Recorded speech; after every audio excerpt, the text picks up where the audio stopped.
specialization is plant genetic resources, exchange and policy issues. And she has been trained in intellectual property management in agriculture from the Cornell University in USA. There she was a Fulbright Herbert Humphrey Fellow from the year 2007 to 8. Ma'am has contributed immensely in this field. She has facilitated the introduction of trait-specific germplasm and related information for utilization in crop improvement programs of Indian plant breeders and researchers.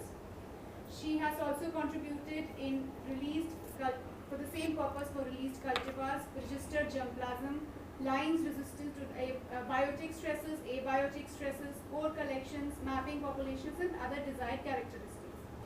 She has over 20 years of experience in plant genetic resources policy and has provided inputs of importance to the agrobiodiversity for COP9, COP10, COP11 CBD meetings, as well as the 4th and the 5th national reports to the CBD.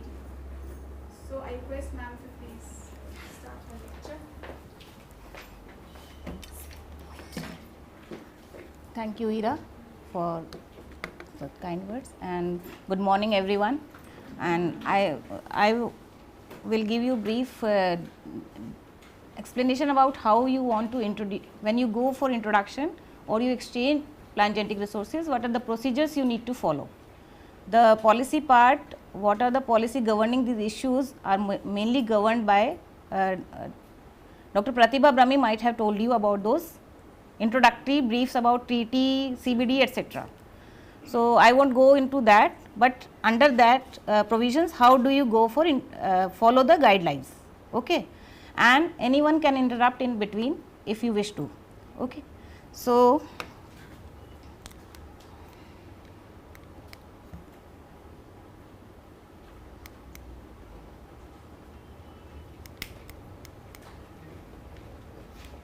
On करना है क्या इसको? अच्छा, on नहीं करा मैंने, okay? So, just brief 2-3 slides how history of introduction. So, what do you mean by introduction and what role different agencies have played in introduction? If you think that now you see many croplands which are not native to our country, but you find them in the fields, in the gardens. So, how they traveled? So, whenever there was a movement of man, there was movement of plants, and very early in the history these introduction have taken place.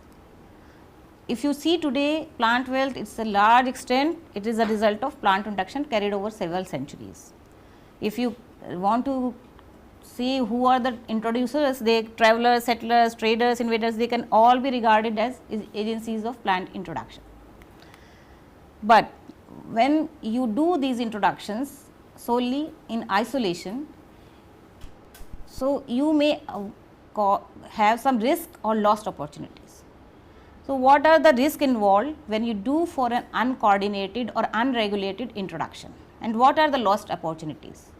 So, the risks are that you may introduce some disease or pest which may be very harmful to the country, or lost opportunities will be like when you go for exploration or collection or you introduce something from abroad, then if you go for exploration especially, then you are targeted only towards one crop. So, it may happen that some other crop plants are there which are of very immense importance, but you are not targeting those.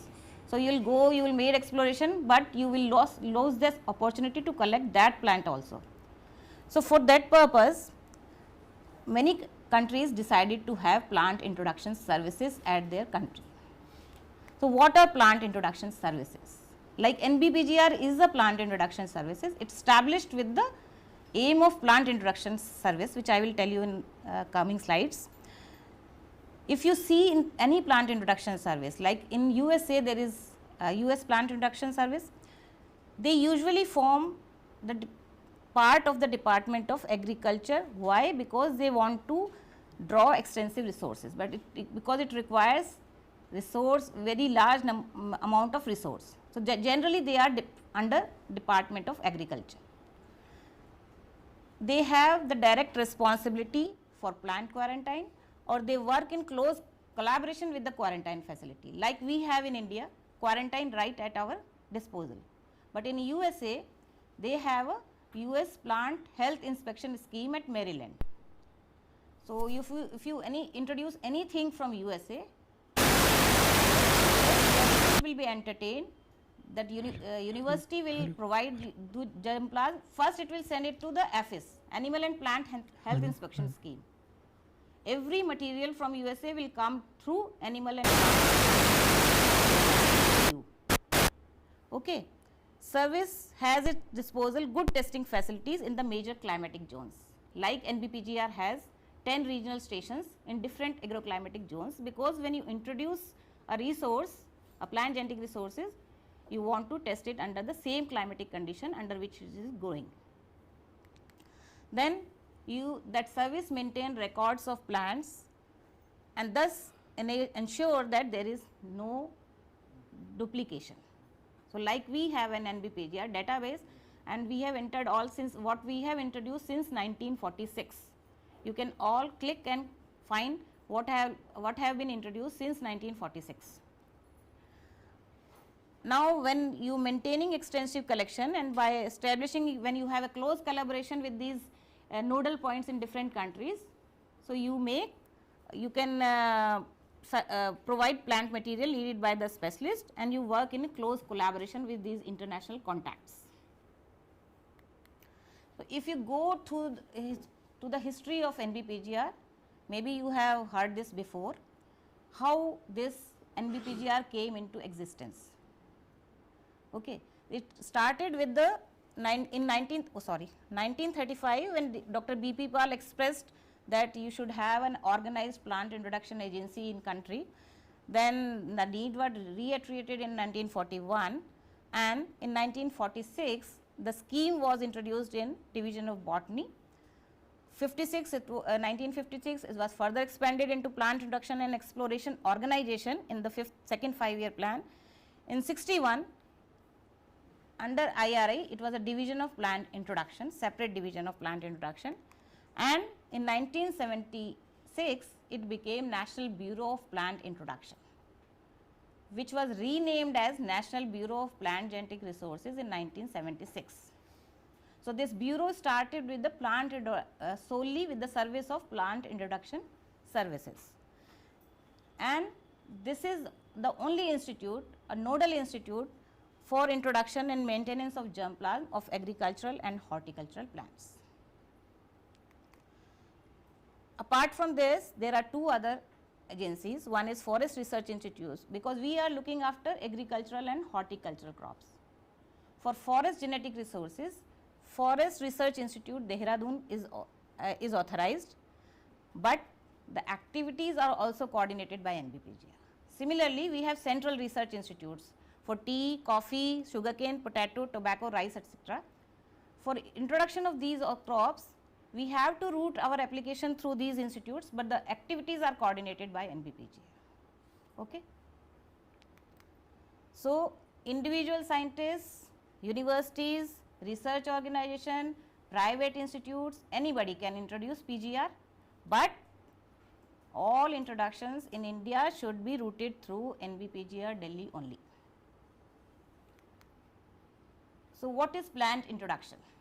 What do you mean by plant introduction or just an introduction? When you come to the hall or any seminar, we want like introduce yourself, because we do not know you. That is why we need an introduction. So, it is something new, that is the introduction.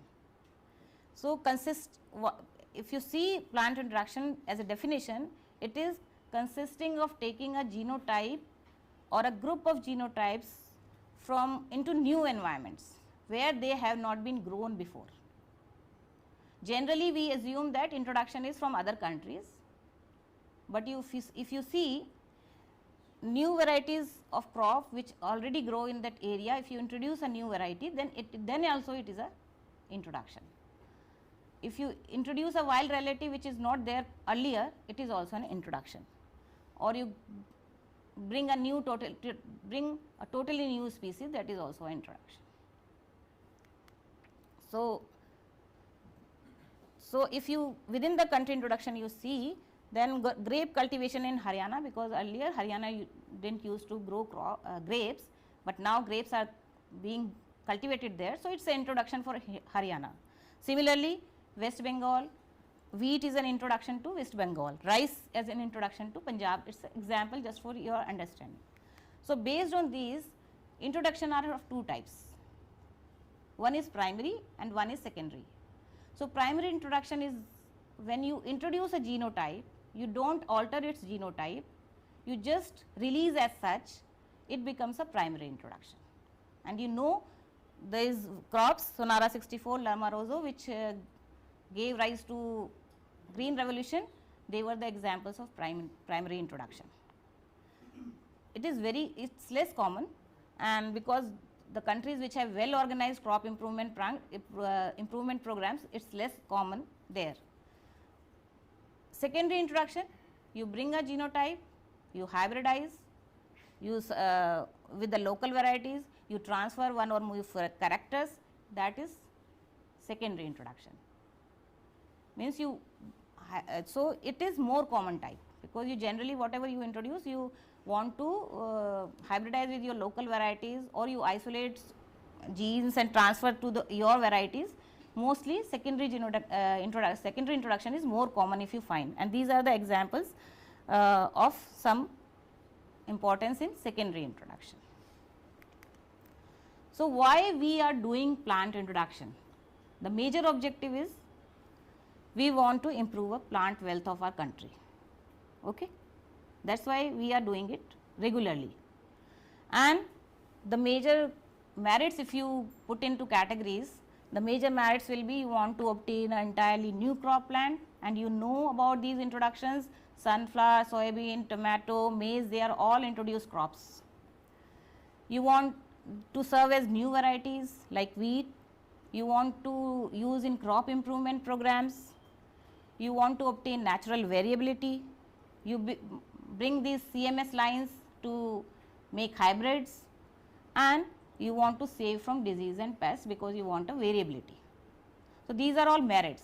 Some demerits are also there, like you may introduce weeds, you may like you introduce as a ornamental, but it turns as a weed, but they were all, some diseases came like Parthenium became weed, Lantana camara became weed, but eucalyptus posed threat to ecological balance, but these all occurred when quarantine was not in place long in the history.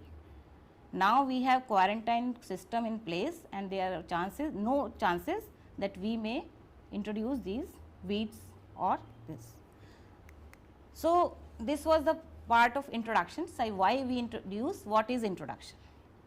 Now, under this in NBPGR, we are working in germplasm exchange and policy unit, and the major objectives of the germplasm exchange is we are facilitating process of import and export, and also catering to the needs of researchers within country, that we call as national supply. Okay. Now, import. I told you that NBPGR is the nodal institute in the country, and director NBPGR is the nodal authority to issue import permits, and we go by this plant quarantine or regulation of import into order 2003, which is referred to as PQ order 2003, available at this site. So, under this order, there are two mandatory requirements when you want to introduce anything from an other country. The two mandatory requirements are, so now one thing I wanted to explain here is NBPGR is authorized to import for research purposes and in small quantities. However, if you want bulk import or you want to do it for commercial purposes, there is other office which is called Directorate of Plant Protection, Quarantine and Storage, which is in NH4 Faridabad. Okay. But NBPGR is, whenever I am talking about, it is only for research and in small quantities. So, these are the two mandatory requirements. Under first is you need to have an import permit, and the other is you require a phytosanitary certificate from the country where the material is coming. These two documents must accompany every seed planting material when you are importing something from abroad. Okay. And there is a fees also associated with this. When you apply for an import permit, I will tell you how to apply for, but this is the fee structure that you have to pay, and we have categorized into public and private, non-transgenic and transgenic. This is the fee structure. This is also available on NBPGR website.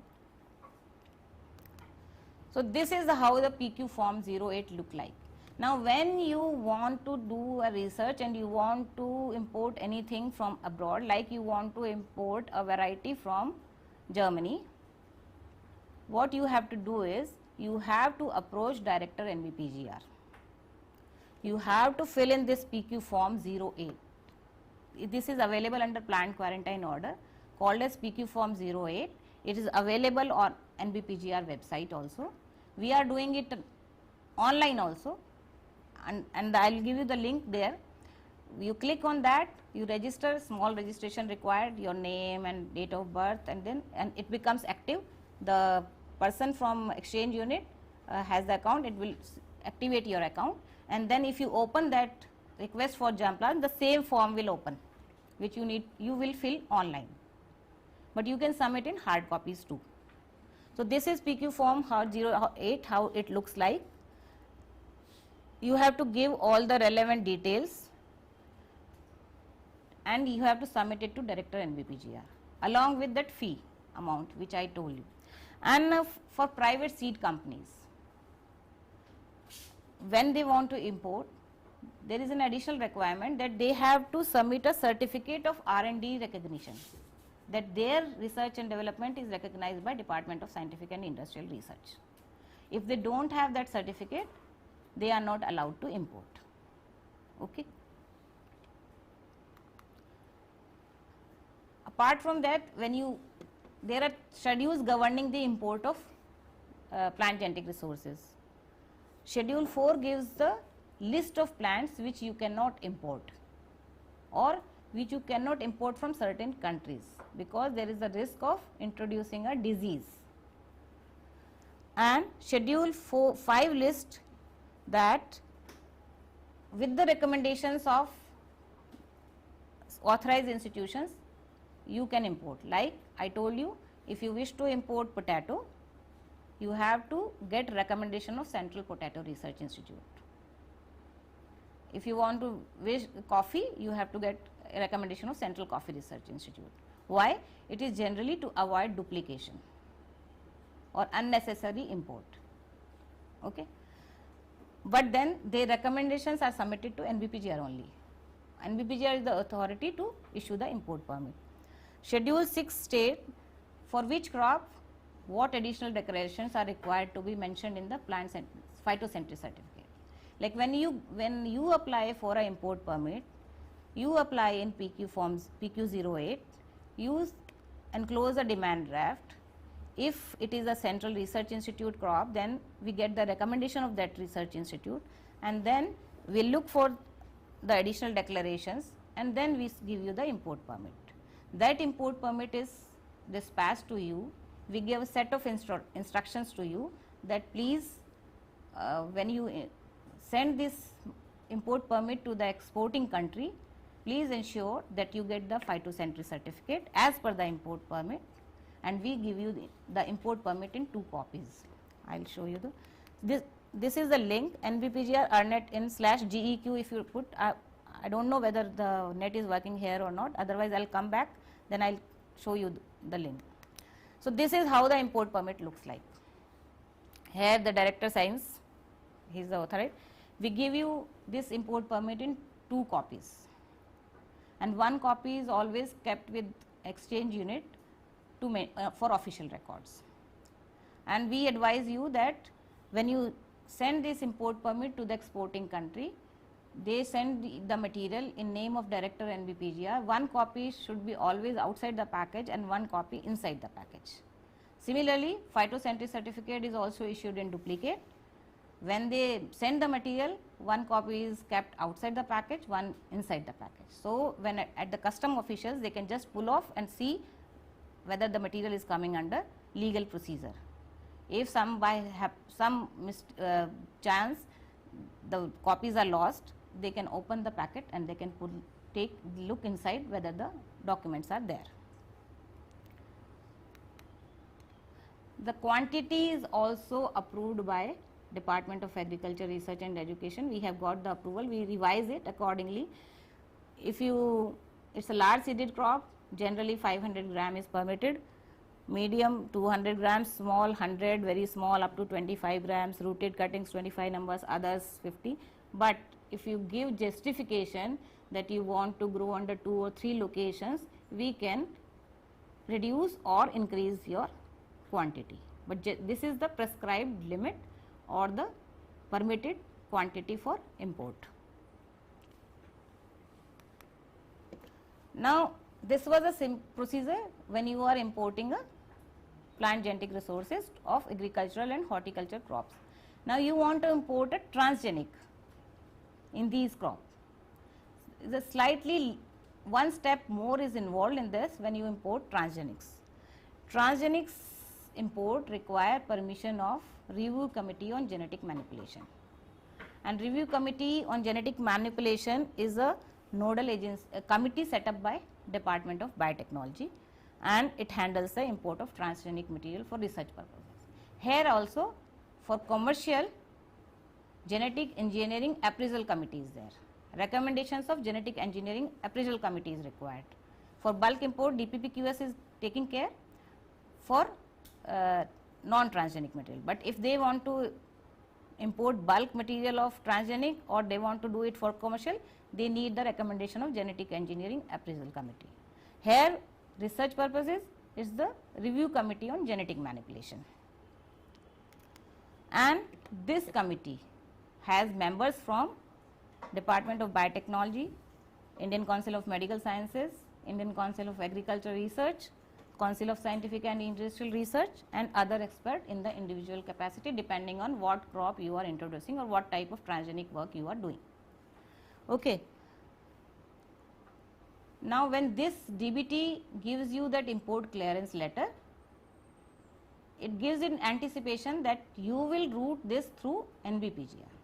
So, when you want to import a transgenic, what you have to do is you have to fill in that PQ08 form. You have to enclose the permission of RCGM2 along with that PQ08 form. Import permit will be issued by NBPGR only. All the institutes which are working in a transgenic work or recombinant DNA technologies, they have a institutional biosafety committee at their place. So, if your institute, somebody is working in transgenic, there is a committee set up there, Institutional Biosafety Committee, IBSC. So, if you want to work on transgenic, first you have to submit your proposal to Institutional Biosafety Committee. That committee will forward your proposal to RCGM. In the RCGM, the proposal will be discussed and then you will be given an import clearance letter. With that import clearance letter, you fill in that PQ08 form, fill in the required fees and then submit it to the Director NBPGR. Director NBPGR will issue the import permit in triplicate. Import permit is valid for 6 months, but we may increase the validity for a year depending on the requirement. Sometimes it happens that the exporter says they will give in installments, like 50 samples they will send this month or 50 next year. So, provided the source exporter and importer remains the same, you can do that. You can split that import. Now, all this thing, you have got the import permit, you have sent that import permit to the exporting agency, he will issue the phytosanitary certificate. What is phytosanitary certificate? I will now give you define in the next slides. Then you instruct your exporter that please send the material in name of Director NBPGR and ensure that always the material should come in the name of Director NBPGR, because otherwise it will be very difficult to get it released from the customs. The port of entry is New Delhi only. Most of the time the material stacks up, like NRC banana Trichy, NRC banana in Trichy, The material came directly in their name, and now it was not released by customs, and it got all got. So when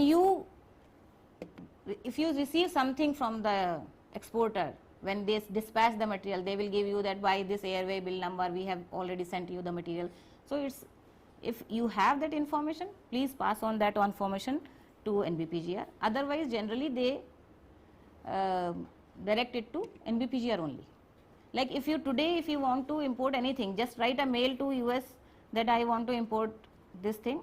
They will ask you to please approach the introduction agency in your country, which is NBPGR.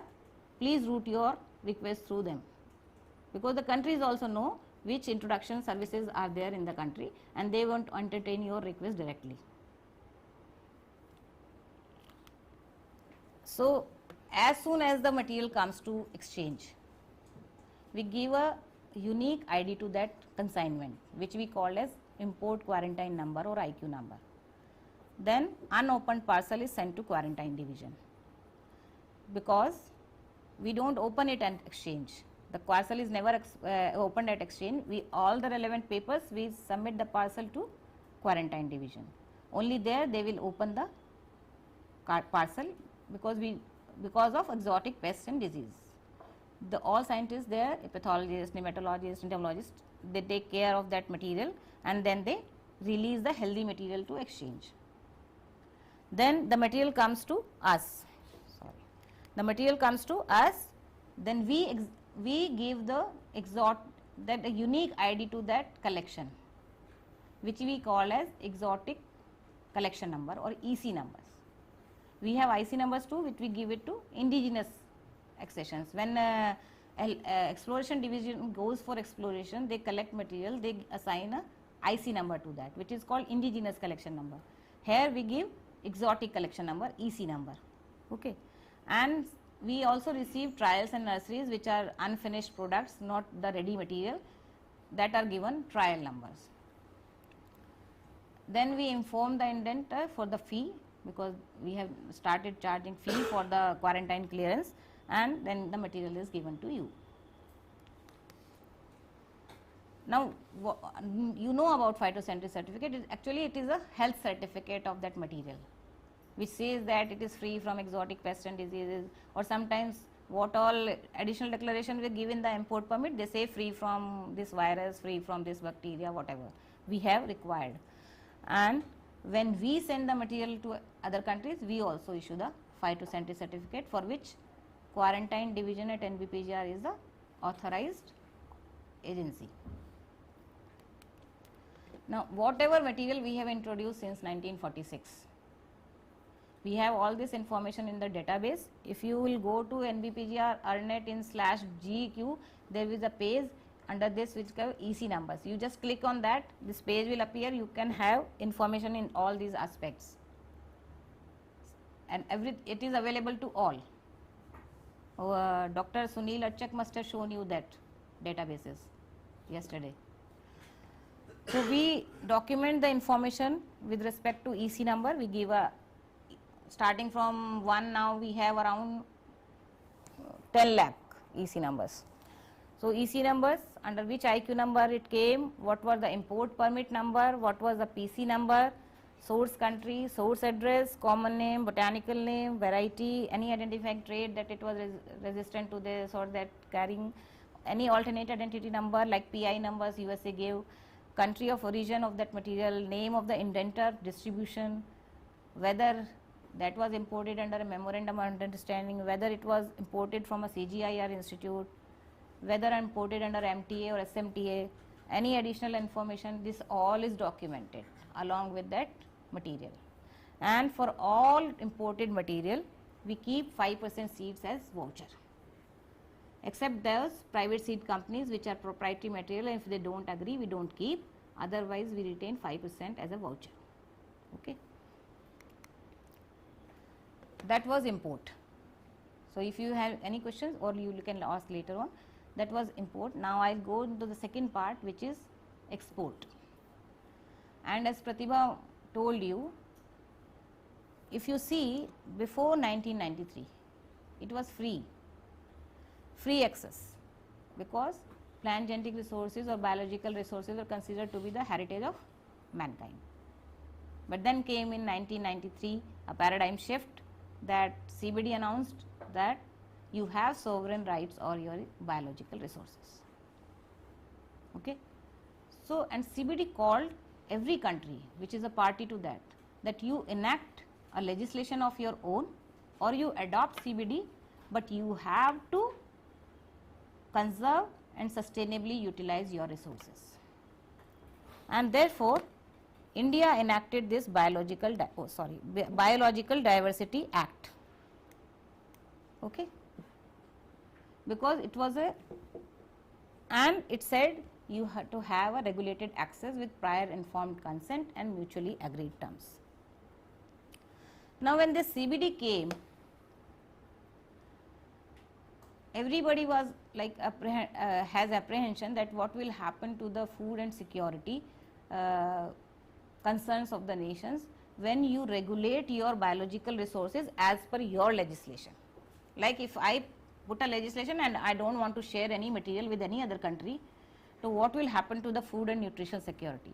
So side by side, international undertaking on plant genetic resources was being negotiated, and they decided that Pratibha might have told you that they decided that for certain crops which are very important for food, crop improvement programs or food and nutrition security of the country, we can exempt them from the national legislation CBD or the national legislations of the systems. So they decided on 35 food crops and 29 forage crops that were put under multilateral system, and all those countries which were party to the international treaty, they were asked to provide facilitated access to those resources. Now, India is signatory to both CBD and to treaty. CBD says you need to conserve your resources, you need to sustainably utilize those resources, you should have a regulation for extra access. And we got this Biological Diversity Act, which Pratibha might have told you that any non-Indian cannot access any biological resources from India without the approval of NBA. Okay. And they have defined who is a non-Indian. Treaty says you have to provide facilitated access to the countries which are party to the treaty for these crops which are put in the multilateral system. We have to streamline these two treaties and conventions. So we worked on these, and in 2014 an exemption was provided by Biological Diversity Act that these crops which are covered under treaty are exempted from the purview of Biological Diversity Act. So this way we can fulfill the objectives of treaty also, and we can go by the Biological Diversity Act also. Okay. So accordingly, as of now, we divide export into 4 categories. If you get a request under ITPGRFA for those multilateral crops and for the crops which are designated by India to the treaty, then we can put in this first category. Biological Diversity Act says non-Indian cannot access any biological resources from India without the approval of National Biodiversity Authority, but under section 5 it gives an exemption for the collaborative research projects. She might have told you that under section 5 of the Biological Diversity Act, any collaborative research project which is as per the guidelines of Ministry of Environment, Forest and Climate Change are exempted from the purview of Biological Diversity Act. So we are facilitating this export, category 2, export of germplasm under collaborative research projects. And then when this Biological Diversity Act came, it also became a hurdle in the case of scientists who are going abroad. Like you want to go abroad under a fellowship, you want to work on an Indian biological resource. So it was very difficult for the students, because when you applied to a National Biodiversity Authority, approvals came after a year or 8 months, by the time your fellowship gets over. So how to go ahead with that? So this exemption also came in 2014. It says any Indian researcher or a Indian government institution, if they want to carry or you want to send the seed material for non-commercial purposes or research purposes, they need to apply to NBA, and NBA will give approval within 45 days. So they have put a deadline to that. So within 45 days you will get the approval, and now you can carry the seed material or you can send the seed material. Earlier it was not so when this Biological Diversity Act came in 2002. And anything which is not falling under these three categories, you have to take approval of National Biodiversity Authority. So this is, if you think, this is BDA covers all biological resources, all, irrespective of what. And treaty, if you classify genetic resources of food and agriculture, under which animal, insects, everything come, it will be a part of these biological resources. If you further go under plant genetic resources of food agriculture, it will again become a small circle. But then treaty is targeting only these MLS under this PGRFA. So this is governed by treaty, this all is governed by BDA. You have to get access under CRP, Collaborative Research Projects, and MTA. There are powers with NBA under section 55 if you do not follow that. And there are preventive measures like MTA or Nagoya Protocol. And this, under biological diversity, it's a non-bailable offense. You cannot get bail. Like if you don't know and they say excuse is not, ignorance is no excuse. So if your friend in USA or anything wants to get some seed material from you, you can always say, with the approval of National Biodiversity Authority, I can only send you the material. Because if you get caught up, you may end up in jail. Okay. This is governed by treaty. And the one thing more, when this Biological Diversity Act came in place, you know, all CG centers were having collections which were collected prior 1993. Okay. What will happen to those collections? These were all collections which were prior 1993 and held up with CG centers.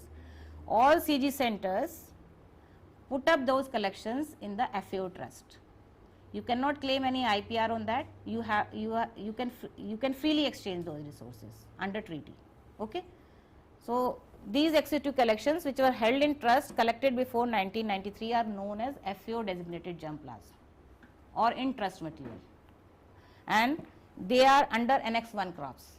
So as per the provisions of treaty, you can export them, and you access under this MLS, you exchange under SMTA, which is a standard material transfer agreement which you have, which Pratibha might have told you. Now, as one thing more I wanted to say, under CBD or under BDA, you have to have access under PIC and MAT. PIC, you know, it's a prior informed consent. And what do you mean by a prior informed consent? One is information, you give information. One is prior informed, like you are carrying some stones which I know these are not stones, these are diamonds, but you don't know it because you are not aware of it. So I will just come and say, give me those, I will give you 10,000 rupees for this. You will be very happy to receive 10,000 rupees because for you it's no value. For me it's of immense value. So I need to tell you that it carries a value of this much, but I am giving you 10,000 rupees. Are you ready to share it with me? You say, you know the importance of these, but then also you are sharing it with me within 10,000 rupees. That is prior informed. Means I have given you the information before taking that material from you, that it carries a worth of this, but still I want it for this much, because for you it is more than that. So you will say, okay, I will give you, but I have given you the information. That time if you want to hold back or you want to negotiate, you can do that, or you can say, okay, take it for free, I don't even want 10,000 rupees. It depends on you. So you are taken into consideration, you have that information that it is of value. Okay. So now 4 types of export procedures I will tell you. One is how to go ahead under treaty. So when this treaty we got the exemption from NBA under section 14, we framed the guidelines. Those guidelines are available with DAC, Department of Agriculture, Cooperation and Farmers Welfare. Since for CBD, the nodal ministry is Ministry of Environment, Forest and Climate Change. For international treaty, the nodal ministry is Department of Agriculture, Cooperation and Farmers Welfare under Ministry of Agriculture. The different ministries. When we got this exemption, we framed the guidelines, and these guidelines are available at the website of DACFW. Okay, and the notification is available at the site of NBA, National Biodiversity Authority. So if you receive application under export under or any treaty crop or the crop from the multilateral system, what is the procedure? Procedure is, since DAC is the nodal focal point, your application will be submitted to Department of Agriculture, Cooperation and Farmers Welfare.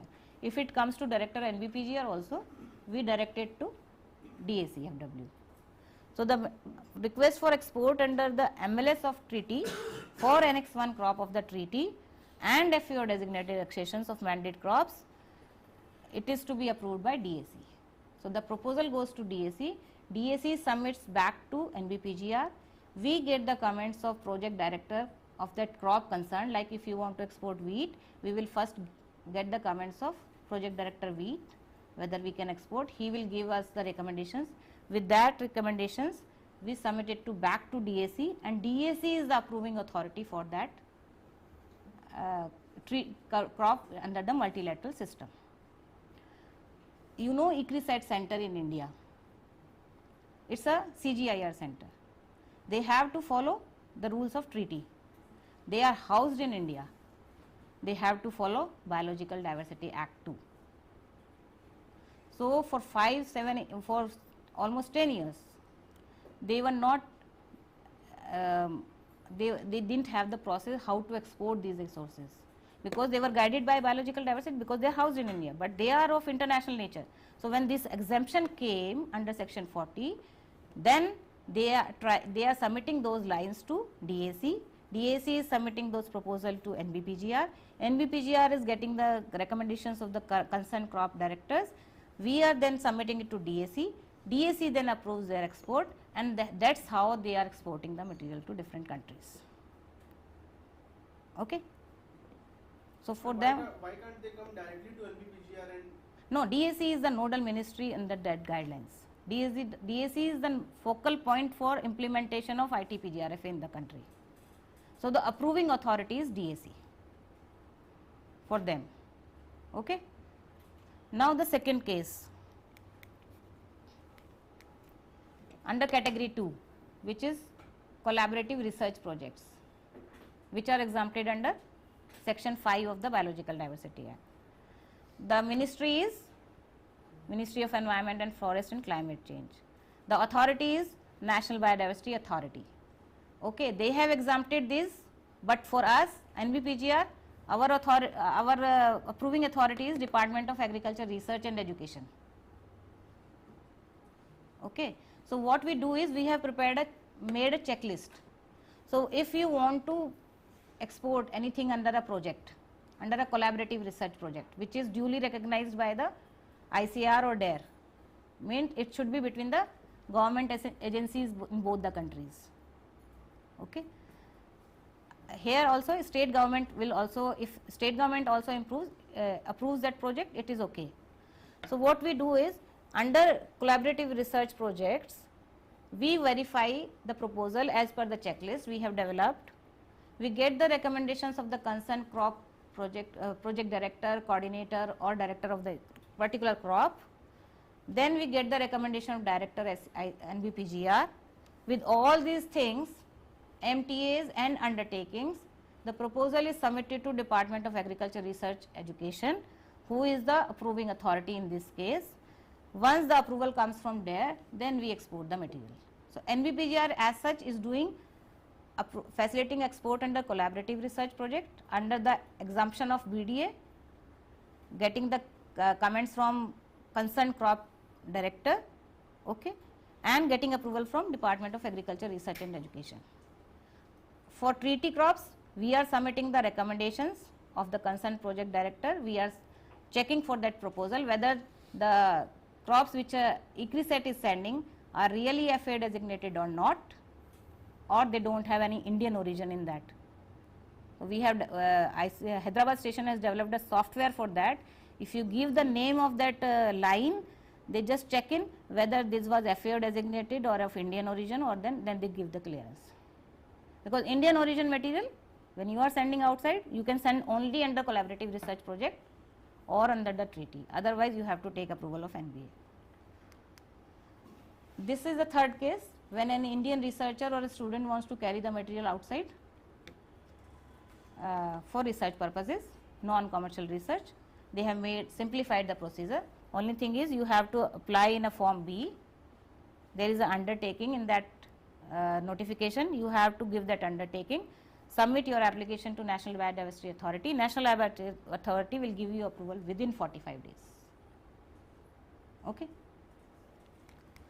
Then anything which is not falling under these three categories, you have to approach National Biodiversity Authority. They need you have to apply in form 1, and along with that there is a prescribed fee which is around 10,000 rupees. This is done online. Everything is now online with NBA, and within 6 months they try to give you approval. So this was all export. And the third activity which I said you, meeting the needs of Indian researchers, like you all are working on some thesis, or you want germ plant. Have you ever applied to NBPGR for any crop? No. So we are meeting the needs of researchers. Many universities, MSc students, PhD students give us this requisition for supply of plant material. From NBPGR we are supplying almost 10 to 15,000 samples every year. Okay, and if you want, now you can go back and apply. This is a very simple procedure. It's available on the website. This form, requisition per forma for supply of seed planting material, which is we called as JEX01. Fill in that form. MTA is available there. MTA for use by public and private institution within India. Fill in that MTA and submit it to Director NBPGR. We try to get it from our MTS from this thing, or from regional stations. If it is not available, we concern National Active Germ Plant sites, we supply from there, or if it is not available with them also, then we try to make it available from long term storage. Okay, and thanks to you, and any questions if you want. And those crops which fall under the treaty thing, that means they can travel across border freely.